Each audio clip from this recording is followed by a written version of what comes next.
Batting ব্যর্থতায় পাকিস্তানকে ফাইনালে তুলে দিল বাংলাদেশ। ১৩৭ রানের লক্ষ্যে পেরোলই স্বপ্নের ফাইনাল। আরাধ্য শিরোপার হাতছানি। দুবাইয়ে উইকেটে পাকিস্তানের বোলিং আক্রমণের সামনে কিছুটা চ্যালেঞ্জিং হলেও হাতের নাগালেই ছিল বলা চলে।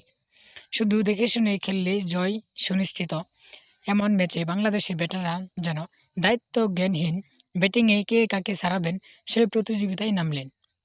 উইকেট হারানোর মিছিলে শেষ দিকে সবার ভরসা ছিল শামীম হোসেন পাটোয়ারিকে নিয়ে। অথচ শাহীন শাহ আফ্রিদির করা বলে ব্যাকওয়ার্ড পয়েন্ট হুসাইন তালাতকে ক্যাচিং প্র্যাকটিস করালেন এই ব্যাটার। এরপরই কার্যত সব আশা শেষ হয়ে যায়। যদিও শেষ ওভারে রিশাদ হোসেন কিছুটা ঝলক দেখিয়েছেন, তবে সেটিও তার সতীর্থ ব্যাটারদের ব্যর্থতা ডাকতে যথেষ্ট হলো না।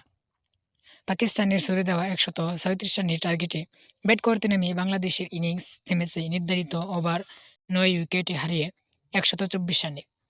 ১১ রানের জয়ে ভারতের পর এবার এশিয়া কাপের ফাইনালে পৌঁছে গেল পাকিস্তান। এক আসরে তৃতীয়বারের মতো মুখোমুখি হবে চিরপ্রতিদ্বন্দ্বী এই দুই দল। আগামী ২৮শে সেপ্টেম্বর হবে শিরোপার লড়াই। ১৩৭ রানের লক্ষ্যে ব্যাট করতে নেমে শুরুতেই উইকেট হারায় বাংলাদেশ। ০ রানে ফেলেন পারভেজ ইমন।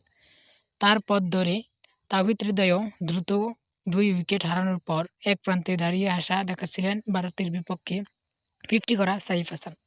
যদিও এদিন ইনিংস বড় করতে পারেননি হারিস রউফের বলে ব্যাকওয়ার্ড পয়েন্টে সাইম আইয়ুবের হাতে ধরা পড়ার আগে তার ব্যাট থেকে এসেছে কেবল ১৮ রান। কার্যত সেমিফাইনালে রূপ নেওয়া এই ম্যাচে বাংলাদেশে একাদশে ফেরানো হয়েছিল wicket keeper batter Nurul Hasan সোহানকে। যদিও শুরু থেকেই খুব একটা আত্মবিশ্বাসী মনে হয়নি তাকে। সাইম আইয়ুবকে ছক্কা মারতে গিয়ে লং অফে নওয়াজের হাতে ধরা পড়েন। লিটন দাস ইনজুরির কারণে ম্যাচের বাইরে থাকায় নেতৃত্বে ছিলেন জাকির আলী অনিক। অধিনায়ক দলের বিপদ আরও বাড়ান।